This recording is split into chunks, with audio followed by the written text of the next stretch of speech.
నేను గెలవడం అనేది ఎందుకు ఎన్నిసార్లు గెలుస్తాను? ఇంకా 25 సంవత్సరాలు నేను ఎమ్మెల్యేను.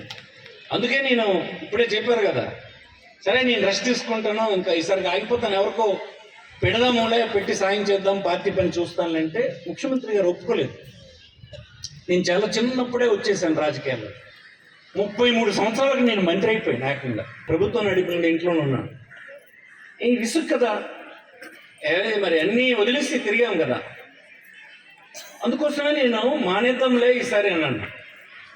లేదు అన్నా, ఈసారికి ఒకసారి పోటీ చేయి, నెక్స్ట్ టైంకి నేను ఆలోచిద్దాంలే, ఈ ఒక్కసారికి మాత్రం నువ్వు పార్టీ కోసం చెయ్యు అని ముఖ్యమంత్రి అంటే మళ్ళీ తప్పదు కనుక నేను అప్పటికి ఇంక ఎస్సాను లేదు.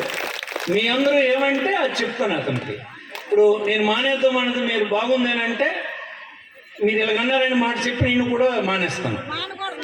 మానొద్దు అని అంటే మా వాళ్ళందరూ మానొద్దు అని అన్నారని చెప్తాను. సగం మంది అటు సగం మంది ఇట్లా ఉన్నారు లేదా? ప్రజాస్వామ్యంలో మీరు వద్దంటే పోటీ చేయడం ఎందుకు? రేపు పెట్టుకునేట్టు ఉంటుంది. మీరు ఆ ఓటే కదా ఉంటుంది. మీరు ఒకవేళ వద్దంటే ఎవడైనా పోటీ చేస్తే ఏటవుతుంది? ఆ పెట్టి చెప్తే తెలిసిపోతుంది కదా. అందుకోసం ఎప్పుడైనా ప్రజాస్వామ్యంలో మీరు పోటీ చేయమంటే చేయాలి, వద్దంటే మానేయాలి. మీరెప్పుడూ మన సాయం చేస్తున్నారు. అందుకోసం సాయశక్తుల నా అధికారాన్ని అంతటినీ నాకు మీ వల్ల సమకూరినటువంటి శక్తి ఏదైతే ఉంటే ఆ శక్తి మీకోసం ఖర్చు పెట్టే పని చేస్తాను. ఇన్ని సంవత్సరాల తర్వాత మీరు చెప్పాలా?